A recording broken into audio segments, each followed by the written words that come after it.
Hi, Grace family. It's Gerry. Boy, these are crazy times, aren't they? I mean, I wake up in the morning thinking, is that still going on?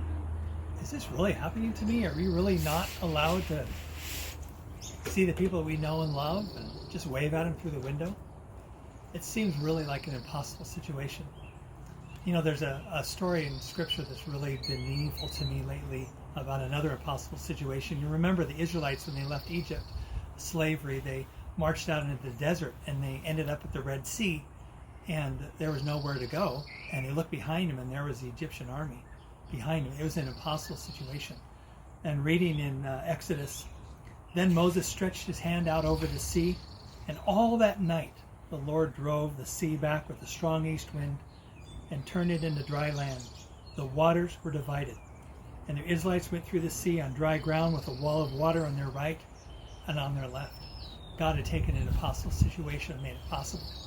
A couple of months ago, someone who was very near to me said he wanted to cut off all relationship with me. He said, don't write, don't call, I don't want to talk about it. And it was an impossible situation. The only thing I could do was to pray. I thought many times, if I could only tell him this or tell him that and establish relationship again. It was impossible. And then just yesterday, he called. He wanted to establish relationship again.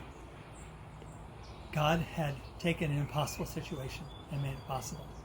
You know, I don't know what you're going through right now. I mean, we're all going through this terrible time. I mean, it could be economic, you're worried about your job. It could be your health, the health of people that you love. It could be fear. It could be situations in your life, character traits that you want to change.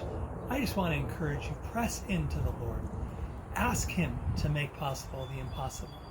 You know, God's character hasn't changed. He's still powerful. He's still good. He's still able to take these things and turn them around. So press into Him. Pray to Him. Ask Him to intervene. You know, I met with a group of people on Sunday through a Zoom meeting. We prayed for you specifically. Don't be a stranger. Let us know how we can pray. We love you. We want God to work in your life during this time.